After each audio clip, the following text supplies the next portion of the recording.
Live video is starting. So I think we're up and running. You're now live. What is it about live video that's almost weirdly more nerve-wracking than a live audience in its own weird way? I suppose you're afraid that no one's going to show up. So welcome, guys and girls. If anybody can, I believe I'm just doing this on my laptop for the first time, so I'm assuming we are live and there are people that can see us. I see some viewers coming in. This is a little bit different to, hey Tom, thanks for saying hello. Now we know we're officially live, so thank you. Great to see you online, and thanks for joining the Brave Conversation the other day or last week. For those of you who don't know, we basically have these Brave Conversations where you go to the Brave Clan Facebook group. It's all free. There's no cost to it, and you basically I typically the sequence is I kind of start with a bit of a story. I ask the audience a question, and then those of you who want to ask a question or go live with me one-to-one and do live coaching can do so. So we did that. We're doing that every once a month, and then we're doing this kind of every 2 weeks in between, if you like. So that's the plan. This is a little different because I can't see you and ask you questions, which is a bit weird. But regardless, it's lovely to see names popping up here on my right. Pauline, my wife, is sitting across from me. I'm sitting next to a fire because I think we said this was a fireside Q&A, and if we didn't, I lit a fire for me. So it's a Sunday afternoon in Ireland. We were up at the castle this morning. Long story short, if you don't know what we have got ourselves into, we basically are now the stewards of this old castle, which sounds really romantic and exotic sometimes. It's very modest, very simple. It's an old Gaelic castle in the middle of this mountain. It's beautiful. And most days it's an absolute privilege. And then there's other days and you just go, what the F have we got ourselves into? Because it feels so far beyond our own capabilities and so on and so forth. But the place has a real purpose and it spoke to us, and that's why we're on the west coast of Ireland and back in our native land, having spent 9 years in Canada and 4 years in the US and had a great time. So that's where we're at. So anyway, this is not about me. It may be, some of it might be about me if you ask questions and personal questions, but ultimately I want to make this time about you. So if there's any questions, bearing in mind with this format, I don't have an opportunity to necessarily ask you clarifying questions. My questions often, the questions I get asked are often require a little bit of peeling back, and we don't have the luxury of that today. However, we're here. I have a coffee. It's beautiful. Speaking of beauty, my wife's over there. Pauline, good to see you. Thanks for being here. Thank you. Good I have to say good to see you because everyone's listening. Then we have to pretend we're happy. Anyway, joking aside, any questions? And by the way, just in case you wonder why we're doing this, I could read the questions. I'm dyslexic, so reading is very challenging. And when someone asks me or forwards a question verbally, it allows it to land a little bit differently. So here we go. I'm a little bit nervous, I have to say. It's been a while since we did a Facebook Live, but let's see what happens. Yeah, just before we get a question, I don't know if people can hear me, but Mia Lockhart is listening from her paddleboard on the Bay of Fundy on the highest tide in the world. She put that in the notes. Holy crap. So let's just read that out. She did put that in. So Mia is listening from a paddleboard on the Bay of Fundy at the height of the highest tide of the world. Wow. I mean, wow. I mean, some people just feel the need to show off. I mean, personally, I'm sitting overlooking the Atlantic Ocean. If I just do that, I'm sitting beside a fire and I'm sitting beside a really hot woman and I've got a really hot coffee. So they are back at you, Mia. But that's pretty cool, I have to say. Where is the Bay of Fundy? Doesn't matter. It sounds fucking epic anyway. Okay, let's go. Okay, brilliant. Christoph says, my question is how to discover and reveal my shadow story and how to make it work for my advantage to align my values and actions. Oh, good Jesus. Could we not just start with a simple one like what's the purpose of life? So give that all to me again. And if you can't hear me, you can see it in the chat, so you can read along if you like. So I'm not going to repeat the question. I'm just going to hear it again. So because you can't hear Pauline, and that's okay. You're not meant to necessarily. How to discover and reveal my shadow story. Yeah. Number one, then how to make it work for my own advantage. Okay, so the question is how do I reveal my shadow story, and then how do I use it to my advantage? So wrong questions with respect. People often say there's no such thing as a bad question. There's a lot of bad questions in the world, and questions that will torment us, questions that we need to set aside, periodically and just stop asking, because it's almost a form of chasing. So how do I uncover, or how do I get in touch with my shadow story? To me, I think journaling is effective. Not selling my books because I think it's a bit inappropriate to do that, but I think the One Last Talk book is epically brilliant for that. Just on a side note, therapy. Go to a psychotherapist. Go to a psychotherapist. I wasn't going to say go to a good psychotherapist, because a bad psychotherapist is better than no therapist at all. So I think at any point in life, we all should be having therapy at some point in our lives, and ask them to focus on that shadow story, that earlier part of your life. The reason it lies in the shadows is because we don't necessarily want it to be unveiled. We don't want to discover it. We don't want to reconnect with it. And often we frame shadow stories, short stories that lie in the shadows, that sometimes we're not necessarily proud of, ones that we'd rather forget, one we'd rather hit the eject button and just send it out into the universe for someone else to pick it up rather than us to own it. But the leap from how do I then turn it into an advantage is far too big. If you just give me the second part of that question one more time, Pauline. So the second part of this, how to make it work for my own advantage, to align my values and actions. How do I use it to align, to take it to my advantage, to align my values and actions? Wow. I mean, no disrespect to this gentleman. I would say that this gentleman, I'm not here to analyze and psychoanalyze anybody, but I would ask this gentleman just to slow down. Like, whoa, the pressure. That question, I'm actually not sure I've received a question as intense and as brutally unfair, not to me personally, but to the individual. Now, you may not see this, the person who asked the question may not agree with this, and that's okay. But it's layered with such pressure and expectations. How do I find my shadow side to take to my advantage? It aligns my values and therefore my actions. I'm not even a fan of values, in the sense that I don't spend a lot of time with my clients and values, because we often have sets of values that we say we have, but we don't necessarily live them. So when someone says to me, well, my number one value is this and my number two value is this, I'm not saying it's useless, just so I'm clear. I go, great. Well, let's just get a piece of paper and you just tell me where you're spending your time. Show me your values. And what you'll find is that they're spending all this time in the office, or they're spending all this time trying to do something. And so, well, where does that fit? Oh, no, but this is a means to an end in order to get back to the thing I value the most. And we justify and rationalize. So values to me are not values. If you want to find out somebody's values, just look at their calendar. It doesn't mean they're healthy values, and it doesn't mean they can't be realigned. But essentially, I don't put a lot of credence on values in a traditional sense, in a teaching sense. But I would basically just focus on the shadow and be less caught up on how you can use it to your advantage. And with respect, I don't think your shadow side, I think this is where you've got two paths. And I think you're looking to go down this path with your shadow story and shadow side. I think this could be the path for you. In other words, it's not about you using it to your advantage. It's about actually how do you use your story, or how do you allow your story to impact others. We had a lady in this house, and if she's listening, I apologize to use you as an example, but we had a lady in our home this morning for coffee with her husband. And I'm actually going to bring her on. You're the first people to hear about this. I don't interview people as such, but I'm going to bring her on. And we're going to do a Zoom thing. So make sure you're on our email list at the very least, through the website, philipmckernan.com.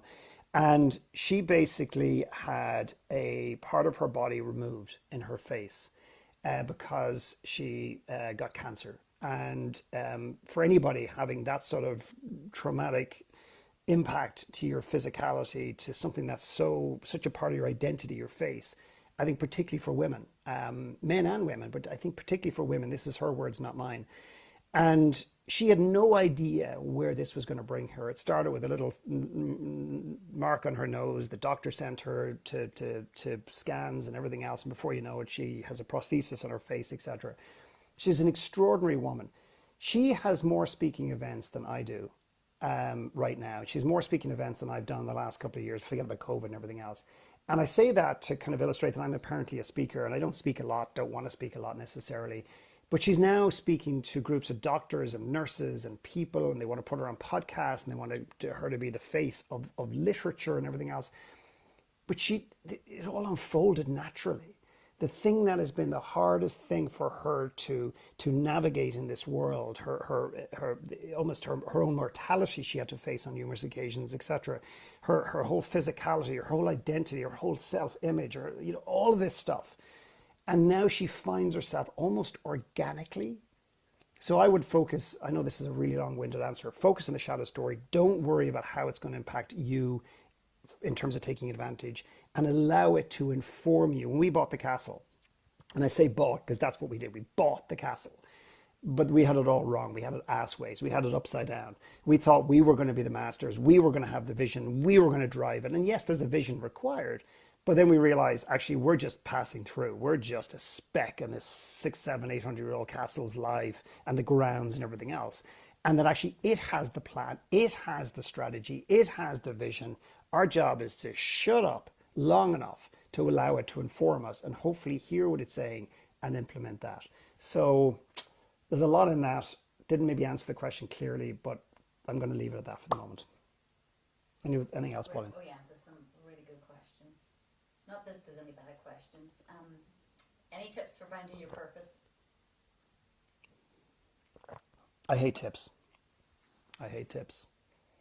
Um, I don't know what it is about. I get triggered by this idea of tips. And again, I'm sorry. I know it's the question, and I'm reading maybe too much into it. But you don't need tips to find out your purpose, to discover your purpose, to uncover your purpose. And I think they're all very different energies. Find your purpose, like that finding energy is like a bloody treasure hunt. You know, those bloody treasure hunts where your kids hide stuff and you've got to go find it, or someone hide Easter eggs and you got to go find them. And it's a kind of a scarce energy around it. To me, if you begin to know yourself, your purpose will emerge. And I think there was something like that said in the Bible, and maybe thousands of years ago, well before my time. But there is something that's so simply profound about understanding who we are, understanding what we've been through in the world, and allowing that to inform our purpose. And I've said this multiple times. You know, our greatest gifts lie right next to our deepest wounds. In other words, the things that will bring us alive and ironically bring the world alive and make the world a better place are the very things that we hide and shy away from, and the things that we don't want to address, from, you know, leaning on that previous conversation. So to me, I would go and find out who you are, whether it's therapy, whether it's journaling, whether it's the one last hope process, whether you want to get on a plane and come and do Brave Soul in Ireland, or whether you just want to sit at home and just ask yourself really simple questions about your childhood, about your early development, about the people that you witnessed and the people that were around you and the things that you experienced and the good and the bad and how they shaped you. And again, I may be repeating myself, and adorned in walls all over the world, we're particularly notorious for it in Ireland. Is photographs for kids getting in their graduation gowns and whatever. I didn't experience that, so I'm not sure what they're called. And then wedding days and everything else. And I get it, I understand those, but I actually think we're more shaped by the shadow sides, negatively and positively. I think we're deeply impacted in a positive sense from the things that were affecting us in a negative sense early in our lives. Profoundly affected in our ability to build empires and build businesses and coach and speak and all these cool mother and parent and everything else. And yet we don't have a wall of quote unquote a wall of shame. We don't have a photograph that represents the divorce, or a photograph that represents the crash that I luckily got out of, but I was hurt and I was injured, or all those things. And I'm not suggesting we literally have a wall of shame, but by not acknowledging these things, I think they just get shoved into this box of shame and guilt and everything else. And we don't shine a light on them and realize how effective they are in shaping us, and how we can use that in a more positive way to help shape other people's lives through leadership and through parenting and so on and so forth. So just all of those things. I mean, go get therapy at the very least. I think that's just an absolutely brilliant thing to do, to understand yourself, and your purpose will emerge from that place. The purpose is already here. It's not lying behind a bush out there or in the Bay of Fungi or Fogi or whatever the hell it was, Fundy. It ain't on a board there either, or at the bottom of the ocean there. It is inside of you. The job we have is to begin to uncover and pare back those layers to figure out what it is. That was a great tip. Was it a good tip? My wife's uh, been really sarcastic. Great. Oh, that's very good. A message from Steve. I think you like this question. Steve. Steve Lockhart. I feel a lot emotionally, energetically, and spiritually with other people. Sometimes it comes so naturally I hardly even notice it's happening. And lately I've been just wanting to enjoy my own space and what that feels like. do you have any advice or personal experience that you could share that may be helpful with not always feeling what's going on with other people? Yeah, so I pulled up the question here, and every time I do that, then someone adds a question or a comment, and then I get thrown out. So I feel a lot emotionally, energetically, and spiritually with other people. Sometimes it comes naturally. I hardly even notice it. And lately, I've been just wanting to enjoy my own space and what that feels like. Do you have any advice or personal experience that you could share that may be helpful with not always feeling what's going on with other people?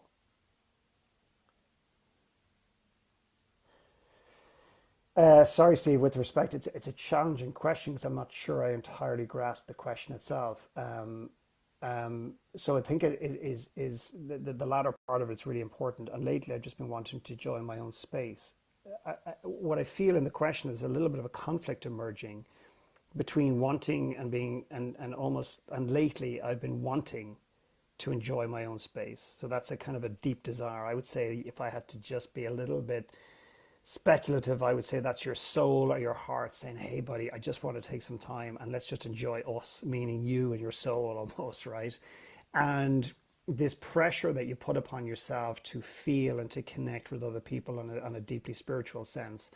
So, do you have any advice or personal experience that you could share that may be helpful with not always feeling what's going on for others? I don't think you're meant. I think one of the most exhausting things in the world for people in the coaching, healing, leadership space is this idea of being turned on to other people's feelings. I work with a group called Brave Coach, which is people who have a desire to coach in the world or are coaching in the world, and they want to deepen their ability to connect, create an environment so people can connect deeply within themselves. And one of the recurring questions is always, how do you protect your energy? How do you protect your energy? Philip, how do you protect your energy when I do an immersive experience? And the reality is, I don't. I do and I don't. In other words, there is a genuine cost if that's how I want to see it. There's a reciprocal exchange of energy that I become comfortable in terms because I get so much back from the work I do and I give so much of who I am. And I am shattered. And there was times where Pauline would testify to this that I would come home and I would literally be almost comatose, like I just be gone for days. And I've kind of accepted that. And the more I accept that exchange of energy, the more I feel energized and I feel that people take less of my energy. But honestly, Steve, if I could just step back from it all, and I'm just reading Steve's question in case you're not hearing the question from Pauline, if you just want to read it in the notes. Basically, I would give yourself permission. I think what's happening is you want some of your own time and your own space. Therefore, you need to disconnect from others. And I would just give yourself permission to do so. That's it. And when it's time for you to come back into that, it's almost like a wave, coming in and out of a beach. That's the best analogy I have right now. And just trust it and go with that. And that's all I have for you right now because I don't think you can force connecting with other people. It's just not. It's not a healthy thing to do. Pauline? Okay. The next question is from Patty. This is about goals. Patty says, I'm rethinking some goals that I told myself I didn't want anymore, but don't think that is really true. How do I know if I should pursue the goal again? Okay, I don't see Patty's question here. Is it written on the It's notes? in the notes, yeah. It's in the notes. Greg, Yeah. good to see you. Thanks for joining. I appreciate it. Patty, good to see you. Someone's logged in. Thomas still with us. Caroline, thanks for being here. Rachel, thank you. Somebody signing in from Virginia in the United States. Tucson. Tucson. So give that to me again, please. So Patty said it's a question about goals, and she's rethinking some goals that she told herself she didn't want anymore, but she doesn't think it's really true. How does she know she should pursue the goal again? So Drop the goal. she's dropped the goals. So this is a person who's dropped these goals. She's not sure she wants to drop them, and how does she No, stress test, if you like, if it's the right thing to she'll go drop? after it. Yeah. Yeah. Again, I've a question about what the goddamn goal is and what's the context and how does it serve her and all this. This is the slight disadvantage that I'm at here, but again, we are where we are. I mean, I would ask this individual, who is it? Patty. So I would ask you to examine your relationship with goals. What if you dropped all your goals? Okay, and if that feels uncomfortable, in other words, if you're just about to puke up, or you're starting to shake, or you just got a little bit of sweat in your brow suddenly, I would recommend or strongly suggest that maybe you have an unhealthy perspective of goals. That maybe goals feel safe because you can hold on to them. Maybe you don't trust that if you have goals, without goals, that you're not going to achieve. Maybe you associate goals with achievement. Maybe you say to yourself you're not focused, and unless you have goals, you're not going to ultimately matter in the world. I would love you just to examine your relationship to goals, and where do they play a part in your life. Now, you'll probably cite some data that, hang on a second, Philip, everything I've achieved that's good or successful is an outcome of goals. Well, that's debatable with respect. So therefore, there's data to prove that you should hold on to your goals. I'm not suggesting goals are bad, but I think goals can be extraordinarily unhealthy, because they can be things that we have declared not just to ourselves, but to the world that we're going to achieve sometimes. And we change in that time. And sometimes we create those goals from a very limited understanding of self. And therefore, we project these goals into the world to say, these are the things that we're going to achieve. We end up achieving them, and they're successful, the goals, but you don't feel satisfied. And I think it's a representation of the fact that the goal didn't come from you, it came through you. In other words, it's not yours, it's societal's or whatever. So I would ask you to drop the goal completely. It's like, how do I know I love this guy, or how do I know I love this girl? Well, sometimes you just need to be apart from each other and see, is it really that, or is it just you don't want to be alone? And therefore, with respect to him or her, they could be anybody. I would ask you to drop goals. You seem that you're untrusting of self around, let that goal go. But what if it's there? Let it go completely, and trust that it'll come back into your life. Or maybe it's not the goal, it's the energy around the goal, or the particular outcome that you've outlined in the goal. Maybe it's a representation of something that's important to you, but not the thing itself. And therefore, by letting it go, it might come back into your life in a different way. As I get older, I don't think it's just age. I do believe that there is and I used to go nuts when people said this to me, because I kind of just felt so corny and cliche and woo woo and whatever. I do think or believe that there is some form of destiny in the world for us. Call it God, call it, whatever it is. To me, it's universal. This idea that the universe has a bit of a plan for us. And I think the more we architect our lives, the more we create scaffolding around our lives, which are goals and everything else, the more we're trying to control the outcome, and we're actually moving ourselves. Society might pat us on the back and say, you're doing a great job, but we're actually moving ourselves away from the essence of who we are and what we're actually on this earth to do, and who we're actually on this earth to be.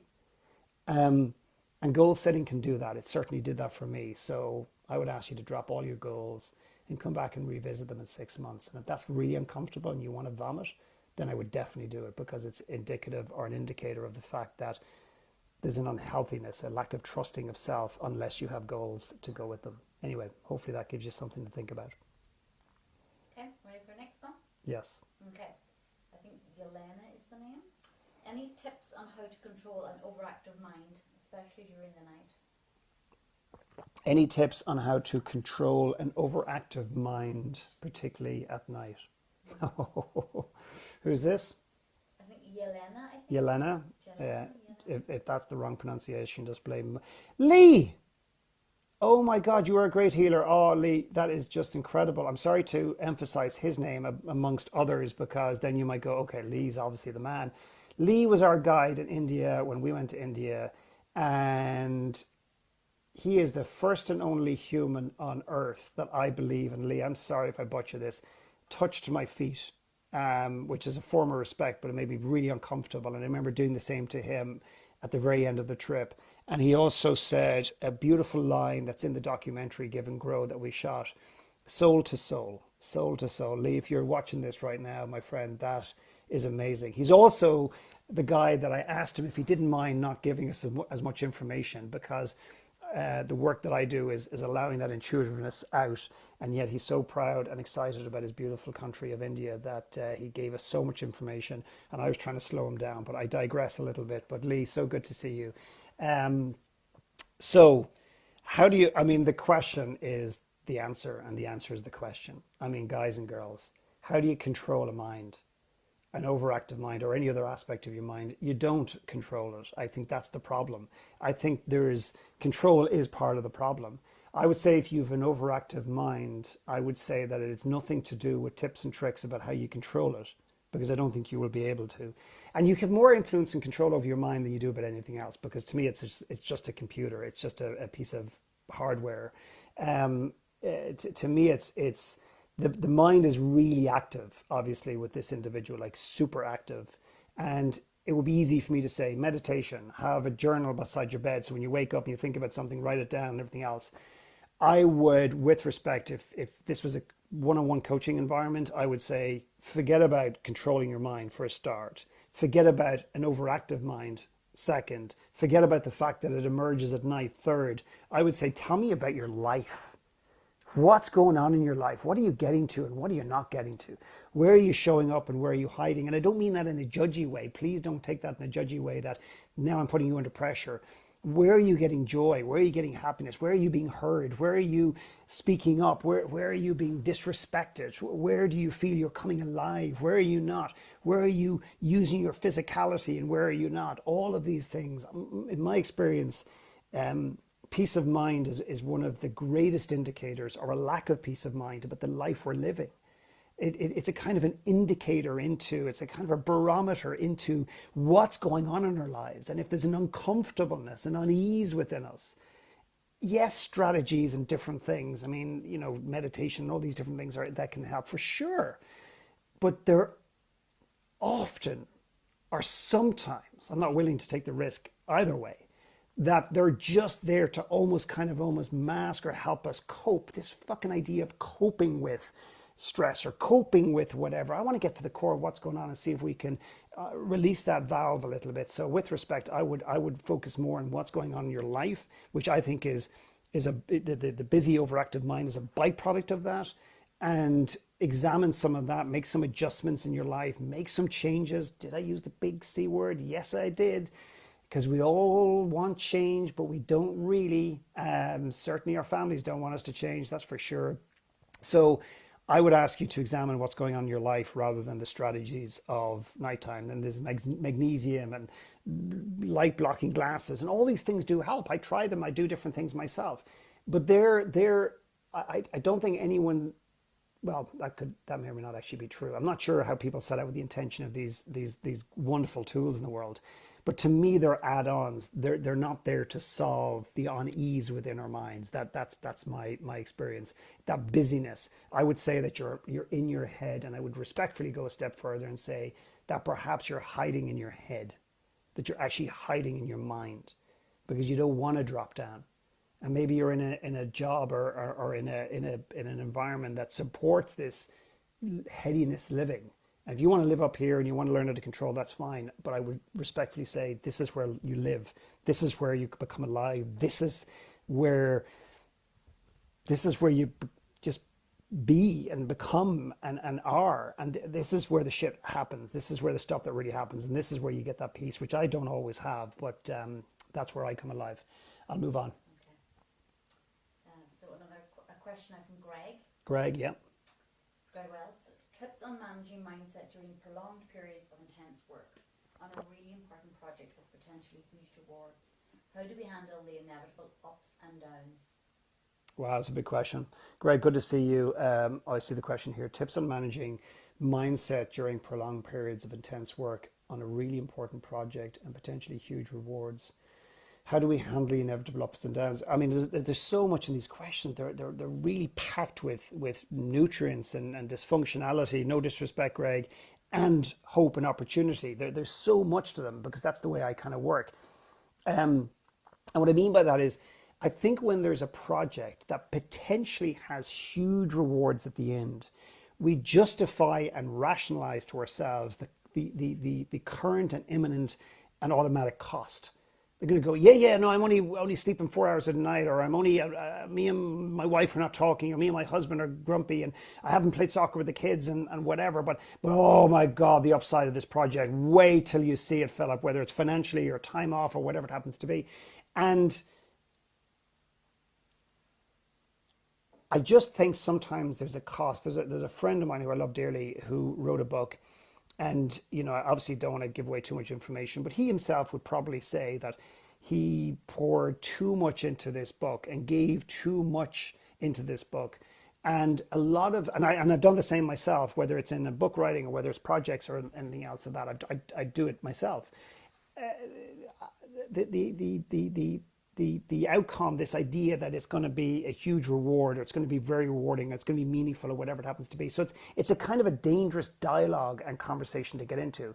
But going back to Greg's actual question, which I know I'm speaking to, mindset to me is more on the mental side of the game, and I know Greg is a huge proponent of that, and I love the fact, Greg, that you're on here because you're never above the work. I mean, that's the one thing I love about you, is you're always open to the conversation, the work. You're always working on yourself in that regard and doing great work yourself in the world. But I would respectfully go back and say I would ignore mindset, or even respectfully say that you know enough about mindset than that you don't need advice or insights from me. I would ask you, how's your soul set? And that is a term that we came up with many years ago, wrote about it, and let's just say it has been borrowed by one or two individuals in a slightly disrespectful way. I have no problem using anyone using soul set or anything that I do. It's how it's used in some respects. So when I get someone saying to me, "Did you take soul set from such and such?" It's an interesting response, but I would see how you are, Greg, emotionally. And I would check in around that. And I would check in around your connections at home with family. I would check in about your relationship to self. And I don't care how big the project is. I say this with love and respect. I don't care how rewarding it can be. If it's coming at a cost to the most important relationships in your life, the one with yourself and the ones at home, and there's a disconnectedness there. I think that's the fuel that we need. We need that fuel. It's more important than any other nutrients, in my opinion, to allow us to move through these things. I would look a little bit closer to home. I would look at the soul set rather than the mindset, and how's our emotional landscape? How are we feeling? Not what are we thinking, and also how are these core relationships in my life? Am I nurturing them? Am I allowing them to nurture me? Because don't be an island. As we work on big projects, sometimes we close the door, we turn off the technology, we shut the world out, but we also shut people out. And to me, I think our greatest, most creative work comes when we're connected and have that sense of separation at the same time, which is might sound a bit conflicted, but it's a real thing. Um, and that's all I have for you. Yeah, and there is ups and downs, and I think just knowing there's going to be ups and downs. I think one of the things that we don't put enough value in is we want to, we want to, obviously life can be like that, and we want to smooth it out a bit. But I think sometimes people are going, oh my God, it didn't work out. I can't believe, just almost expect it not to work out. I don't mean attract it, but I mean almost like expect to get a no, expect to have a little bit of a setback. So when it comes, you go, oh yeah, well, I expected you little shit. Let's get back in the saddle and let's keep going. So embrace them in advance rather than waiting to try to do so when it happens. Let's go on. Okay, this is the final question. Final question. Save the best to last. What's your biggest struggle right now, and how are you dealing with it? My biggest struggle. Yeah. Yeah, I think we're running out of time, guys. That was great. Yeah, we're 6 minutes over. My biggest problem right now is you guys asking questions after the time. My biggest struggle right now, and how am I dealing with it? Yeah, how are you dealing with it? What is my biggest struggle right now? My biggest, I can give you a surface answer, which well, I'm not going to, but the surface answer would be, um, even though it's a joy and a pleasure, the castle and the enormity of all the different things we want to do there, and but that's just an easy answer. That's a way of escaping. I think my greatest struggle in the world right now is allowing more of who I am into the world. And that might sound either really weird, really corny, or just really simple. And I, like many, wore those masks for years. I was the guy, as I explained to a group the other day. Ironically, I was talking about speaking and supporting people, like create keynote speeches that help people connect. And I never imagined I'd be in that situation because I was the kid that would sit there in the class, not looking at the floor, but kind of looking down so the teacher wouldn't see me. I never imagined I would be doing anything in the public domain, like anything at all. Like I didn't want to be seen and everything else. And then I became very comfortable with, as the world kind of almost pulled me out of the shadows and I allowed myself to come begrudgingly on many days. What's interesting for me now is I found myself more in the shadows, and not negative shadows, behind teachers, behind sports people, behind speakers, behind men and women who want to be better parents, behind, in other words, I don't feel the need for the external oxygen and the visibility. So it can be sometimes feel like a little bit of a dance.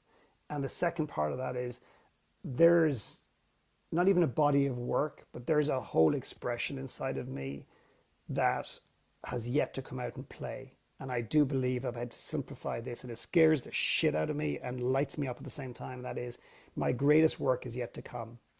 And I know that'll resonate with one or two people on the call. My greatest work is yet to come. And I don't just say that in a hopeful way to try to keep myself sharp or positive about the future. My greatest work is yet to come. I know that. And when I say that, I literally feel inside of me like almost a part of me wants to kind of almost vomit, which would be kind of weird on Facebook Live. But and there's another part of me that's excited by that. And that is probably my greatest struggle right now. I would say that so many things in my life are going really well, and there are always surface challenges, but that's the big one for me. And I don't have an answer to it, and nor do I want an answer to it. I think the struggle is where I need to be, and I don't want to accelerate that process too fast. I want to be in the struggle because I believe the wait will be worth it, and that's I'll leave it at that. Renee, good to see you. You're very welcome, Greg. That's brilliant. Thanks for asking the question. Let's just do one last one. If you got to go, guys and girls, so be it. Is there another one? That's it. No, That's it. There isn't another done, question. yeah. There you go. Well, then that's that. And I'm going to get off quick before my wife asks me a difficult question. Guys and girls, thank you for tuning in live. If you're listening to this after the fact, so be it. Thanks for watching it. We're going to do these every couple of weeks, but my real preference is the live interactive ones called Brave Conversation. It's the Brave Conversation series. Log in, go to the Brave Clan. I'll put it in the notes after this or in the comments, and you can request to become a member in that group. And it's free, and it's just basically it's called Brave Clan. And then from there, we basically put out these really cool conversations. Or if you're on our email list, you'll get a sense of them as well. Renee, good to see you. April, thank you, and you're very welcome. And we'll see you guys and girls very soon. Take care. Bye.